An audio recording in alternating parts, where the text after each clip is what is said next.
하나님께 영광의 박수를 올려드리겠습니다.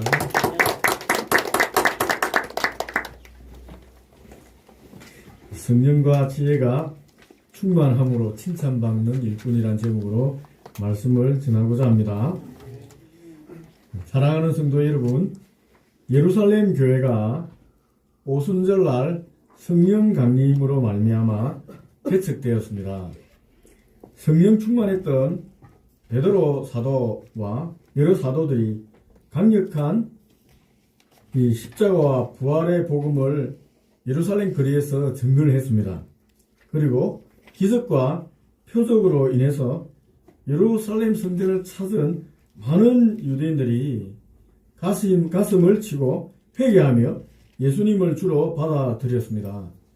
사도행전 2장을 보면은 베드로의 설교를 듣고 복음 전파하는 이 설교를 듣고 예수님을 주로 받아들인 사람이 하루 만에 3,000명이나 되었다고 기록되어 있습니다. 오늘날 말하면은 하루아침에 순식간에 대형교회가 된 것입니다. 그런데 여러분, 성도들이 많아지면은 좋기만 할까요? 우리가 생각하면 너무너무 좋을 것 같습니다. 하루아침에 3,000명이 막 몰려오면 우리 교회는 차고 넘쳐서 너무 좋을 것 같은데 그렇지 않습니다. 수많은 성도들을 효율적으로 이제 돌볼 조직도 필요합니다. 조직이 없으면 주무구구식으로 교회가 운영되게 되고 반드시 그곳에는 마음이 상하는 사람들이 생기게 되어 있습니다. 예루살렘 교회도 마음이 상하는 일이 벌어졌습니다.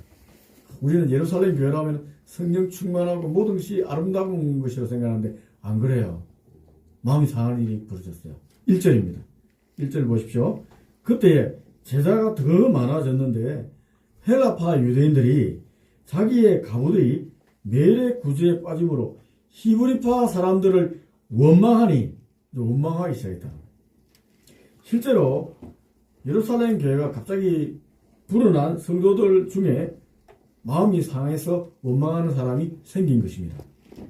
누가 마음이 상했다고 합니까, 여러분? 헬라파 유대인들입니다. 예루살렘 교회는 두 종류의 성도들이 있었습니다. 팔레스타인 땅에 예루살렘이 있습니다. 그러니 당연히 팔레스타인 지방, 지금 우리가 알고 있는 이스라엘에 있는 땅이 팔레스타인 지방입니다. 그곳에는 히브리 말을, 자기 고국어를 사용하는 이 히브리 말을 쓰는 유대인들이 있었고, 또 베드로와 사도들의 복음을 듣고 변화된 사람들도, 최초 변화된 사람 주로 히브리 말을 사용하는 사람들이었습니다. 근데 이뿐만 아니라 다른 종류의 사람이 있었어요. 이들과 구별되게 유대인들은 맞는데 이 팔레스타인 지역 밖에 흩어져 살고 있는 디아스포라 유대인들이 있었습니다. BC 722년에 아시리아 제국의 침략으로 인해서 북이스라엘이 멸망당했습니다. 그때 북이스라엘 10개 지파 남자들이 다른 지방으로 끌려가서 이 식민, 그 땅의 민족에 섞여서 살게 됐습니다. 그러니까 그때부터 흩어진 사람이 있었고 BC 586년에 남유다 왕국이 멸망했습니다. 그때 바벨론 지방으로 끌려간 수많은 유대인들이 바벨론 땅에 살고 있었어요. 이제 바벨론이 페르시아에서 멸망했지만 여전히 그 땅의 경제적인 기반을 구축했기 때문에 고국으로 돌아오지 않고 살고 있던 사람들이 너무나 많이 있었습니다. 그런 유대인뿐만 아니라 로마 제국 시대를 거치면서 다 흩어져 살고 있는 사람들이 굉장히 많았습니다. 그런 사람들은 국제 공용어였던 그 당시 헬라 말을 사용했어요. 고국 히브리 말을 잊어버린 것입니다. 그래도 신앙이기 때문에 절기 때마다 예루살렘으로 왔습니다. 그때 예수님에 대한 복음을 전해드는 것입니다. 물론 베드로 말이 히브리 말이니까 그들이 히브리 말을 통역해서 복음을 들었을 겁니다. 그래서 예수님을 밑주로 받아들이고 교회에 들어와서 정착한 사람들이 많이 있었습니다. 그런 사람들을 헬라 말을 사용하는 헬라파 유대인들이라고 했습니다. 오늘날로 말하자면은 이렇게 비유할 수 있겠습니다. 히브리파 유대인들은 기존 성도들입니다. 여러분들이. 우리 교회 개척할 때부터 이러면 같이 있었고 계속 있는 사람이 히브리파 유대인이라 할 수 있습니다. 그런데 전도에서 오든지 온 사람들, 새로 온 사람들은 헬라파 유대인이라 할 수 있습니다. 갑자기 들어왔잖아요. 헬라파 유대인이라 할 수 있습니다. 해가족 성도라 할 수 있습니다. 그런데 헬라파는 단순히 신앙 연수가 짧은 초신자가 아니었습니다. 그들은 막 로마, 이집트, 소아시아 지역에서 흩어져 살았던 디아스포라 귀환자들입니다. 이제 언어도 다르고 문화도 다릅니다. 생활 방식도 다릅니다. 같은 유대인이지만은 팔레스타인 지방에 계속 살아나가는 히바리파는 생각하는 사고도 좀 달라요. 예배 스타일도 다릅니다. 심지어 음식 먹는 문화도 달랐습니다. 그들이 겪었을 문화적 소외감은 우리가 생각하는 것보다 훨씬 깊었을 것입니다. 여러분 한번 생각해 보십시오. 교회에서 누가 상처를 쉽게 받겠습니까? 교회 상처받는 사람이 많잖아요. 누가 받겠습니까? 기존 교인들입니까? 아니면은 새가족일까요? 제 생각에는 새가족들이 상처를 많이 받을 것 같습니다. 아직 교회의 자리를 잡지 못했기 때문에 기존 교인들은 아무렇지도 않게 그냥 말을 할 수도 있어요. 그런데 그 말로 인해서 상처를 받을 수가 있습니다. 마음이 상할 수가 있습니다. 예루살렘 교회도 이런 일이 벌어졌습니다. 헬라파 유대인들 중에 매일의 구제에 소외되는 자기 가부들이 있는 것을 목격했습니다. 옛날에 고대시대 과부는 가난한 사람을 얘기합니다. 지금처럼 여자들이 자유롭게 일할 수 없는 환경이었어요. 그러니까 남편이 없다. 그런 것은 가난하다라는 얘기입니다. 이 가난하니까 일할 수도 마음 놓고 일할 수도 없으니 벌 수가 없잖아요. 그러니까 남들이 구제하는 거 갖고 먹고 살아야 되든지 집에서 후원해 주는 걸 먹고 살아야 되는데 교회 왔는데 이제 구제를 받아서 하루 먹고 살아야 되는데 구제에서 빠지는 거예요. 가만히 보니까 빠지는 과부들을 잘 보니까 다 헬라 말하는 사람들이에요. 헬라파 유대인들이 흥분하기 시작했습니다. 아니 똑같이 배고픈 과부들인데 왜 우리 헬라 말하는 과부들만 구제에 빠진단 말이냐. 이제 한 말 한 말 전해지기 시작했습니다. 여러분 배고픔보다 더 서러운 것이 있습니다. 더 무서운 것이 있습니다. 잊혀지는 것입니다. 과부들이 자기도 과부니까 구제금 타기 위해 줄을 섰다고 한번 생각해 보십시오. 이제 구제를 받는데 자기 이름이 없는 거예요. 히브리파 유대인들 이름이 있는데 헬라 말하는 사람 유대 과부들이 서 있는데 이름이 없는 겁니다. 당신 이름이 없으니까 못 준다고 나가라 이러면 어떻게 해야 되겠습니까? 이 창피함, 다른 사람들 시선, 그리고 우리는 이 교회에서조차 환영받지 못하는구나 라고 이렇게 뼈아픔을 이렇게 경험하게 될 겁니다. 이것은 단순한 배고픔의 문제가 아닙니다. 존재 자체가 부인되는 그런 아픔을 느낄 수가 있습니다. 예수님을 따르는 교회에서조차 이렇게 차별을 할 수 있다니 도대체 어떻게 된 일이냐고 원망하기 시작하는 것입니다. 사람들이. 유대교는 여러분 대제사장이 로마 총독에게 뇌물을 갖다 바쳐서 직분을 얻었어요. 그래서 성전 관리를 하고 있기 때문에 공평하게 재정 관리가 될 수가 없습니다. 자기들이 투자했으니까 많이 빼들어 가야 되잖아요. 그러니까 이 공평은 정의는 있을 수가 없어요. 그러나 교회는 그렇지 않습니다. 하나님 아들의 영광의 보좌를 버리고 사람으로 오셔서 이 우리 죄인들을 위해서 자기를 부인하고 스스로 십자가에 내어주신 그 예수님을 주님으로 모시고 따르는 교회입니다. 십자가의 사람들이 그 교회입니다. 그런 교회에 차별이 있다는 것은 기존 유대교와 무엇이 다른가 하는 정체성의 문제에 빠지게 되는 것입니다. 한 사람 입에서 전해지는 입소문이 굉장히 힘이 있습니다. 우리 과부만 빠졌어. 그래? 자기도 쳐다보니까 진짜네. 우리 헬라 말하는 우리 과부만 빠져. 이 점점 소문 나면 어떻게 되겠습니까? 교회가 순식간에 헬라파 사람들이 원망하기 시작하는 거예요. 12사도는 교회 대표들입니다. 이 예루살렘 교회의 대표들입니다. 오늘날 얘기하면 당회원들이죠. 장로라고 생각할 수 있습니다. 이 문제를 적시에 해결하지 않으면 교회가 교회되지 못하고 분열하게 될 것이라는 사실을 열두 사도들이 직감했습니다. 그래서 사람들을 모아놓고 공개적으로 이 문제를 드러내고 해결책을 제시했습니다. 여러분, 뒤에서 얘기하면 안 돼요. 모든 사람들이 앞에서 이 문제를 해결해야 되잖아요. 그래서 모든 사람 모아놓고 해결책을 제시한 것입니다. 문제의 핵심은 여러분, 매일의 구제에 대한 공평성입니다.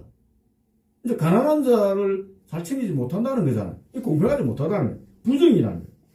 헬라파 유대인들이 문제를 제기했고 분배를 책임진 사람들이 히브리파 유대인들입니다. 그 히브리파 유대인들을 이끌고 있는 사람 12사도들입니다. 히브리말을 사용하잖아요.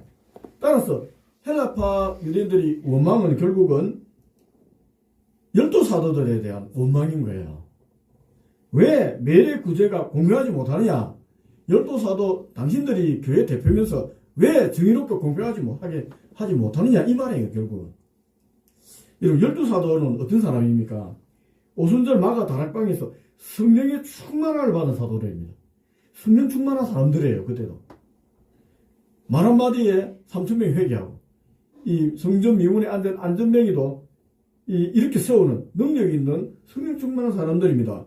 따라서 고의적으로 이 히브리파 유대인 과부만 챙기고 헬라파 과부인들은 빼고 그렇게 하지 않았습니다. 그들 나름대로 열심을 다했습니다. 공평하게 하려고 하지 않겠어요? 성령 충만한 게 무엇입니까? 공평하게 하려고 노력을 했습니다. 의도적으로 하지 않았다는 거예요. 그럼에도 불구하고 결과가 헬라파 유대인들의 과부가 매일 구제에 빠지는 겁니다. 이 결과가 말하잖아요. 그래서 헬라파 유대인들이 지금 화를 내고 원망하고 있는 것입니다.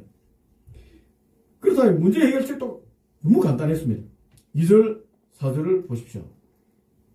12사도가 모든 제자를 불러 이르되 우리가 하나님 말씀을 제쳐놓고 접대를 일삼는 것이 마땅하지 아니하니 형제들아 너희 가운데 성령과 지혜가 충만하여 칭찬받는 사람 7명을 택하라. 우리가 이 일을 그들에게 맡기고 우리는 오직 기도하는 일과 말씀 사이에 힘쓰리라 라고 이렇게 해결책을 제시한 것입니다. 12사도들은 여러분 자기들이 가지고 있는 매일의 구제를 나누어 줄 수 있는 권한을 내려놓겠다고 한 겁니다.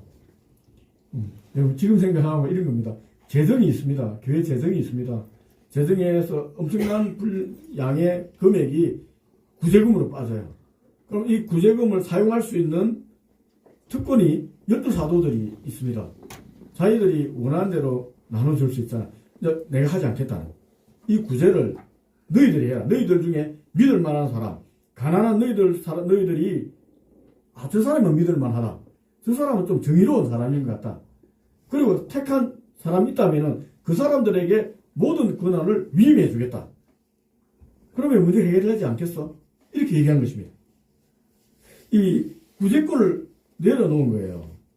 여러분, 성령 충만하다는 것은 하나님 것을 내 것으로 여기지 않고 하나님 것으로 여길 수 있는 마음을 가진다는 것입니다.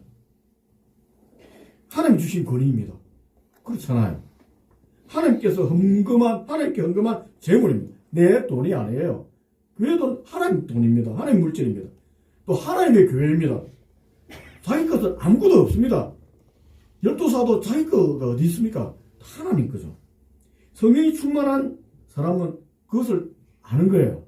성령 충만하면 그 사실을 직시하고 두려움을 가지게 됩니다. 하나님 물질을 사용하는 사람들은 두려워해야 됩니다. 하나님 돈에는 눈이 3개가 있습니다. 눈이 3개가 있어요, 여러분. 교인들이 쳐다보고 있습니다. 자기 양심이 쳐다보고 있습니다. 하나님이 쳐다보고 있습니다. 이 교회 물질을 맡은 재정장로님, 재정회계들은 하나님 눈이 3개 딱 쳐다보고 있으니까 늘 두렵고 떨리면 그래서 이 재정 일을 맡은 사람들이 소임일 끝나면 하나님께서 복을 주는 이유가 여기 있습니다. 반드시 재정을 잘 쓰게 되면 하나님께서 물질의 축복을 줍니다. 그 일은 그만큼 어려웠기 때문에 그렇습니다. 하나님의 물질을 잘못 사용해서 교회에 분쟁이 생긴다면 어떻게 주님을 보겠습니까? 어떻게 주님을 보겠어요? 사도들은 조금도 주저하지 않은 거예요. 아, 구제금 배분할 권리 내놓겠다. 그냥 자기 다 내놓은 거예요. 그리고 자신들보다 더 공정하게 구제금을 배분할 수 있는 사람을 택하였으면 그들에게 모든 권한을 위임하고 내가 도와주겠다 라고 해결책을 제시했습니다. 사도들이 제시한 조건을 하나 주목하면 좋겠습니다. 그들이 조건을 하나 내세웠어요. 이런 사람이어야 된다는 거예요. 성령과 지혜가 충만하여 칭찬받는 사람이어야 된다. 여러분, 성령 충만은 단순히 권리를 포기하는 것만 의미하지 않습니다. 물론 자기를 부인하고 내려놓는 것은 성령 충만의 가장 중요한 열매 중에 하나입니다. 그러나 본문에서는 지혜가 함께 언급된 것에 주목해야 됩니다. 성령 충만한 사람은 지혜로운 사람입니다. 성령 충만은 하나님의 마음으로 겸손하게 자기를 부인할 수 있는 능력뿐만 아니라 어렵고 힘든 사람, 가난한 사람, 약한 사람들의 입장에 서서 그들의 말을 잘 들을 수 있는 귀를 가진 사람들이에요. 이게 지혜입니다. 솔로몬이 받은 지혜가 잘 듣는 마음이잖아요. 어떤 사람의 말을 많이 잘 들어야 됩니까? 여러분, 자기보다 권한 있고 지위가 높은 사람 말은 잘 들으라고 말 안 해도 잘 듣습니다. 자기 회사의 사장이 말하면 잘 듣잖아요. 그러나 자기보다 밑에 있는 사람, 가난하고 어려운 사람들 얘기는 잘 안 듣습니다. 여러분. 막 흘려 듣잖아요. 그런데 성령 충만한 사람, 지혜로운 사람은 그런 사람들의 말을 듣습니다. 잘 듣는 거예요. 이게 지혜입니다. 이게 정의로운 사람입니다. 따라서 성령 충만한 사람의 지혜는 정의를 기반으로 한 지혜입니다. 정의는 히브리 언어 정의는 미시파트입니다. 미시파트. 구약이나 이 미시파트는 재판적 정의이기도 하지만 반드시 미시파트라는 단어를 사용하면은 앞뒤 문맥을 보면 가난한 사람이 등장합니다. 가난에 대한 정의라는 거예요. 하나님의 정의는 가난한 자를 위한 정의입니다. 성경을 보면. 그러니까 성령 충만하다는 것은 하나님의 마음을 가지고 있잖아요. 잘 듣는 마음, 어렵고 힘든 사람들의 마음을 잘 듣고 그들의 입장을 대변해 줄 수 있는 그런 사람. 성령 충만한 사람, 지혜로운 사람. 또 그런 사람들은 물질을 규모 있게 사용합니다. 실무적인 능력을 가지고 있습니다. 이게 성령이 주시는 지혜입니다. 성령 충만하면 하나님께서 그런 능력도 주십니다. 이 직분을 맡으면은 여러분, 하나님께서 성령의 충만을 주시는 거예요. 그래서 그 직분을 감당할 수 있도록 해주시는 것입니다. 오늘 우리도 직분자를 선출하려고 합니다. 이 원리를 좀 기억하면 좋겠습니다. 직분자는 단순히 믿음이 좋은 사람만이 아니라 맡은 일을 지혜롭게 처리할 수 있는 정의로운 사람이 되어야 됩니다. 지혜도 세상적인 지혜가 아니에요. 세상적인 지혜는 일처리 잘하는 지혜를 세상적인 지혜라다. 이 성령 충만한 지혜는 그런 게 아니에요. 일처리를 하나의 마음으로 가난한 자 입장에서 그들을 위해서 하는 정의가 이 지혜입니다. 그런 사람이 여러분 교회의 일꾼이 되어야 됩니다. 직분자는 여러분 단순히 우리가 할 때 교회를만 열심히 하고 이런 사람도 이 아니라 하나님의 일을 지혜롭게 할 수 있는 하나님의 마음을 가진 사람입니다. 사도들은 우리는 오로지 기도하는 일과 말씀 사이에 힘쓰리라고 했습니다. 이 말을 또 오해해서는 안 됩니다. 이것은 행정적인 일이나 구제하는 일들 이런 일들이 폄하하는 말은 아닙니다. 오히려 반대입니다. 사도들은 말씀과 기도가 자신들에게 주어진 고유한 소명인 것을 인식했습니다. 동시에 구제금 분배하는 것도 똑같이 중요한 사역이지만 그것을 자기들은 다 더 이렇게 잘 감당할 수 없는 거예요. 자기 열심히 했는데도 원망하는 사람이 생기잖아요. 그러니까 자기의 능력 바뀐 거예요, 사실은. 그러니까 자기보다 더 일 처리 잘하고 할 수 있는 사람에게 같이 하자는 거죠. 그 일이 중요한 건데 자기보다 더 은사 있는 사람들에게 맡기려고 하는 것입니다. 여기서 중요한 것은 서로 상호 유익이 된다는 거예요. 평신도 지도자들이 행정과 구제와 여러 가지 일을 맡아 주었기 때문에 사도들은 말씀과 기도에 온전히 집중할 수가 있었습니다. 사도들이 말씀과 기도에 집중했기 때문에 교회 전체가 영적으로 충만할 수가 있었던 것입니다. 그 영적 양식이 히브리파뿐만 아니라 헬라파 유대인들에게도 동일하게 흘러가는 거예요. 결국 평신도 리더들이 충성된 섬김이 모든 성도들의 영적 자양분으로, 영적 성장으로 이어져 가는 것입니다. 이것이 건강한 교회의 모습입니다. 목회자는 말씀과 기도와 핵심 역량에 전무하고, 우리 평신도 리더들은 각자의 은사대로 교회를 섬기면 그 모든 것이 하나로 어우러져서 그리스도의 몸을 온전히 세워가는 겁니다. 여러분, 5절 한번 보십시오. 5절입니다. 온 무리가 이 말을 기뻐하여 믿음과 성령이 충만한 사람 스데반과 또 빌립과 브루고로와 니가노르와 디몬과 바메나와 유대에 입교했던 안디옥 사람 니골라를 택하여 이 모두 기뻐했다는 것입니다. 사도들의 해결책을 받아들였다는 거예요. 그리고 그 해결책대로 7명을 뽑았습니다. 교회가 하나 되는 순간입니다. 사도들의 마음을 한 교회는 구제금을 분배할 수 있는 7 사람들을 뽑았는데 모두 헬라파 유대인들에게 뽑았습니다. 유대인들 중에서. 이 7명 이름을 보시면 다 헬라어를 사용하는 유대인, 헬라파 유대인들 이름입니다. 그들은 히브리 말 할 줄 몰라요. 할 줄 아는 사람도 있죠. 헬라파 유대인 출신이에요. 헬라 말 잘한다는 거예요. 이 사람들. 원망하는 사람들이 인정하고 그들의 말을 잘 알아듣고 도와줄 만한 사람들은 그들의 말을 할 줄 아는 헬라파 유대인들 아니겠습니까, 여러분? 그러니까 히브리파 유대인들도 더 많은, 교회에서 히브리파 유대인들 더 많지만은 선거할 때, 선출할 때 헬라파 유대인들을 다 뽑아준 거예요. 아마 헬라파 유대인들 중에서도 명망 있는 사람들이 있었을 겁니다. 자기들이. 아마 후보로 놓았겠죠. 그러니까 전부 다 찍어준 거예요. 헬라파 너희들이, 과부들이 빠진다고 마음이 아프니까 너희들이 나눠주라. 그러면은 이 문제가 해결되지 않겠어? 하고 그들을 다 뽑아줘버린 거예요. 히브리파 유대인들 숫자가 더 많았지만은 헬라파 유대인 입장에서 그들이 선출되도록 도와준 것입니다. 여기서 우리가 놓치지 말아야 할 것이 있습니다. 이 선출된 7 사람의 자세입니다. 그들이 맡은 일이 뭡니까? 구제금 분배하는 것, 즉 접대하는 일이라고 나와 있습니다. 2절에서 사도들이 말한 접대하는 일, 절대를 일삼는 일입니다. 헬라 원어로 이 단어는 디아코니아라는 단어입니다. 디아코니아. 이런 많이 들어봤을 건데, 식탁에서 섬기는 일, 즉 음식을 나누고 시종 드는 일을 의미합니다.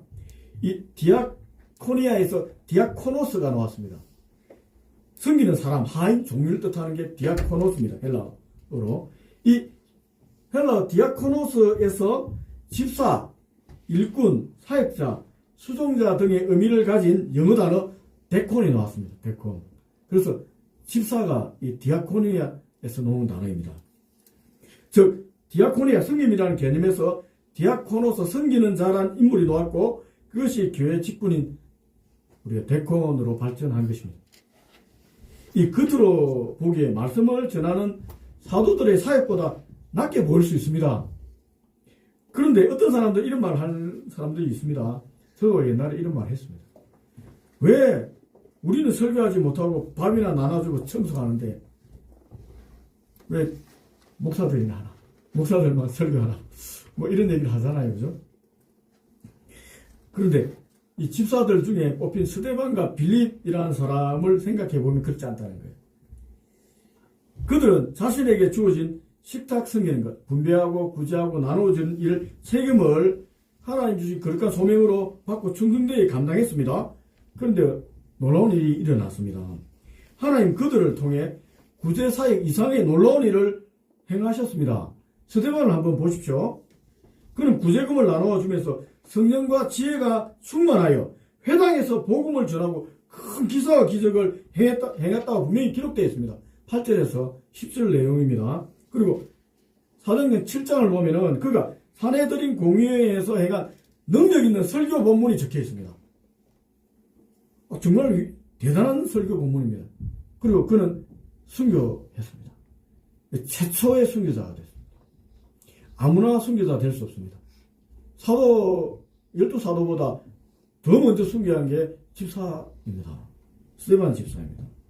빌립 역시 사마리아에서 복음을 전하다가 에티오피아 내시를 전도한 위대한 전도자였습니다. 이것은 무엇을 말해줍니까? 집사의 직분이 단순히 행정, 구제하는 교회 잡단 일하는 것에 국한되지 않는다는 것입니다. 주어진 자리에 충성할 때 하나님은 그 사람을 통해서 복음을 전하고 기적을 행하며 교회를 세워가는 전방위적인 사역자로 사용하셨다는 거예요. 우리 동일합니다. 여러분 집사들, 권사님들 동일한 능력을 가지고 있고 동일한 일을 할 수 있습니다. 지금 직분적인 그런 것 때문에 그렇지 필요하면 언제든지 할 수 있습니다. 여러분 생각해 보십시오. 만약 그들이 식탁 봉사를 하찮게 여겼다면 어떤 일이 벌어졌겠습니까? 순교의 영광도 없을 것이고 전도의 열매도 없었을 것입니다. 하나님은 작은 일에 충성하는 자에게 큰 일을 맡기십니다. 여러분 오늘 우리 교회도 직분자를 선출합니다. 이 시간에 단순히 형식적인 절차가 되지 않기 위해서 한 3가지 정도 한번 생각해 보고자 합니다. 첫 번째, 선출하는 우리는 기도하는 마음으로 성령과 지혜가 충만하며 칭찬받는 사람을 선택해야 합니다. 인간적인 인기, 신분이 아니라 하나님 앞에서 책임감 있게 교회를 섬길 사람인지 분별하고 여러분 택하면 좋겠습니다. 또 이 일 믿음뿐만 아니라 지혜롭게 일 처리할 수 있는 능력이 있는가 고려하면 좋겠습니다. 두 번째입니다. 선출된 분들은 스데반과 빌립의 자세를 본받으면 좋겠습니다. 여러분에게 주어진 직분이 무엇이든지 간에 그것은 하나님 주신 거룩한 소명입니다. 크고 작음이 없습니다. 하나님이 주신 거예요. 사람을 뽑는다 하지만 교회는 하나님께서 운영하시고 하나님께서 하십니다. 화려하고 가벼운 것도 없습니다. 오직 하나님 주신 일은 충성만이 있을 뿐입니다. 구제금을 나누어주고 물질을 쓰는 일이든 예배당 청소하는 일이든 주차 안내하던 일이든 그 모든 승님이 주님 앞에서 동일하게 귀한 사역입니다. 여러분 그 자리에서 충성하면 됩니다. 그러면 하나님께서 여러분을 통해서 말씀이 왕성하게 역사를 일으키는 것입니다. 여러분 성김이 목회자가 말씀과 기도에 전무할 수 있게 만든 토대가 됩니다. 그 말씀이 다시 성도들의 양식이 되는 것입니다. 생명의 양식이 되어 이 아름다운 순환이 일어나는 건강교회가 되는 것입니다. 세 번째입니다. 직분을 맡지 않은 성도들도 설중된 일꾼들을 존중하고 협력해야 됩니다. 6절을 보면은 사도들 앞에 세우니 사도들이 기도하고 그들에게 안수하니라고 적혀 있습니다. 사도들은 자신의 권한을 내려놓고 선출된 일꾼들을 존중하고 안수함으로써 그들의 사역에 권위를 부여했습니다. 우리도 선출된 직분자들을 위해서 기도하고 그들의 섬김을 존중하며 협력해야 하는 것입니다. 그 결과 어떻습니까? 7절입니다. 하나님 말씀이 점점 왕성하여 예루살렘에 있는 제사의 수가 더 심히 많아지고 허다한 제사장의 무리도 이 도에 복종하니라. 아멘. 네. 문제가 해결되자 어떤 일이 벌어졌습니까, 여러분? 하나님 말씀이 점점 왕성해졌습니다. 제사의 수가 더 많아졌습니다. 심지어 허다한 유대교 제사장들도 이 도에 주님의 십자가와 부활의 복음에 복종했습니다. 교회의 본질은 말씀입니다. 그런데 교회 안에 불평과 원망, 다툼과 분쟁이 있으면 말씀이 가려지는 거예요. 복음이 막히는 거예요. 그러나 성령 충만한 일꾼들이 일어나 자기를 부인하고 지혜롭게 문제를 해결하고 서로를 섬기면 말씀이 왕성해집니다. 복음이 전파되는 거예요. 영혼이 구원받는 것입니다. 그 말씀을 맺고자 합니다. 네, 이제 우리가 하나님 일꾼을 뽑는 중요한 시간을 앞두고 있습니다. 설교를 마치고 이제 제가 혼자 기도하는 것보다는 오늘만큼은 우리 교회를 사랑하는 마음으로 다 함께 소리내어 잠시 기도하고 또 앞으로 있을 공동의 투표에 임하면 좋겠습니다. 앞서 제가 제시한 3가지 기도 제목을 한번 기억하시고 PPT에 띄워드리겠습니다. 우리 같이 한번 반주해 주시고 같이 한번 소리내서 기도하면 좋겠습니다. 내 생각과 친분이 아닌 하나님 눈으로 일꾼을 선출하면 좋겠습니다. 분별력 달라고 기도하고, 또 피택되신 분이나 그렇지 못한 분들 시험에 들지 않고 하나님 뜻에 순종하게 해달라고 기도하면 좋겠습니다. 그리고 세 번째는 이 선거를 통해 우리 교회가 하나 되게 해달라고 기도하면 좋겠습니다. 우리 주여 한번 부르짖고 부르고 간절히 기도하겠습니다. 주여! 아버지 하나님 은혜를 베풀어 주옵소서. 아버지 하나님 우리 사도행전의 아버지 예루살렘 교회처럼 아버지 우리도 성령과 지혜가 아버지 하나님 말씀이 충만하고 아버지 칭찬되는 아버지 하나님 교회 일꾼을 선택할 수 있도록 아버지 은혜 베풀어 주옵소서. 아버지 내 생각과 친분이 아니라 하나님 눈으로 아버지 하나님 교회에 일할 일꾼들 아버지 하나님 우리가 택할 수 있도록 아버지 역사하여 주옵소서. 아버지 하나님 은혜 베풀어 주옵소서. 우리 힘과 우리 능력이 아니라 아버지 하나님 성령과 지혜에 충만한 종 분별하게 해 주옵소서. 아버지 외모를 보지 않게 하시고 아버지 하나님 중심을 보게 해 주옵소서. 인간적인 계산이 아니라 충성된 일꾼이 세워지도록 하나님 은혜 베풀어 주옵소서. 가난하고 어려운 자 아버지 대변할 수 있는 정의로운 자들이 아버지 택감 받도록 아버지 하나님 들을 기가 있는 아버지 하나님 일꾼들 아버지 택해 주옵소서. 아버지 하나님 우리 아버지 하나님 이 후보자를 위해서도 기도합니다. 모든 후보자들이 마음을 붙잡아 주시옵소서. 직분을 계급이 아닌 성임의 자리로 깨닫게 하시고 어디서든지 충성할 수 있는 겸손한 마음을 허락해 주옵소서. 아버지 하나님 간섭하시고 아버지 은혜 베풀어 주셔서 아버지 마음을 붙잡아 주시옵소서. 아버지 하나님 역사하여 주시옵소서. 비롯되는 분이나 그렇지 못한 분들도 모두 시험 들지 않도록 하나님 뜻에 순종하게 해 주옵소서. 아버지 하나님 교회가 하나됨을 위해서 또 기도합니다. 결과 후에 아버지 교회가 더욱 하나되게 하시고 예루살렘 교회처럼 말씀이 흥할 수 있도록 아버지 은혜 베풀어 주옵소서. 사회 시험 나가지 않도록 상처 없이 아버지 성도가 모두 다 잘 마무리될 수 있도록 아버지 은혜 베풀어 주시옵소서. 하나님의 아버지 세우신 권위에 순종하며 협력하게 해 주옵소서. 아버지 하나님 우리 교회가 이로 인해서 세상 속에 칭찬받는 구원의 방주가 될 수 있도록 아버지 하나님 은혜 베풀어 주옵소서. 아버지 하나님 역사하여 주옵소서. 살아계심이 역사하시는 하나님 아버지 하나님 말씀대로 아버지 세워지는 교회 되기를 원합니다. 예루살렘 교회가 그런 교회였습니다. 아버지 하나님 저희들도 그런 예루살렘 교회 본받고자 합니다. 아버지 하나님 우리 교회에 어렵고 힘든 자들의 목소리를 잘 듣고 아버지 하나님 섬김으로 반응할 수 있는 성령 충만하고 지혜롭고 칭찬 듣는 일꾼들 아버지 하나님 이 성출이 있는 시간이 곧 있습니다. 아버지 하나님 선하게 간섭하여 주옵소서. 우리 교회가 이들을 통해서 아버지 하나님 이 지역에 칭찬받는 소리가 나게 하시고 말씀이 흥황히 선포되어서 이 지역에 아버지 그리스도의 향기를 뿜어내는 전도의 일이 아버지 하나님 일어나는 놀라운 일들이 일어나는 교회 될 수 있도록 아버지 하나님 역사하여 주옵소서. 이 선거가 축제가 될 수 있도록 아버지 이 자리에 함께하여 주옵소서. 예수님 이름으로 기도드립니다. 찬송가 214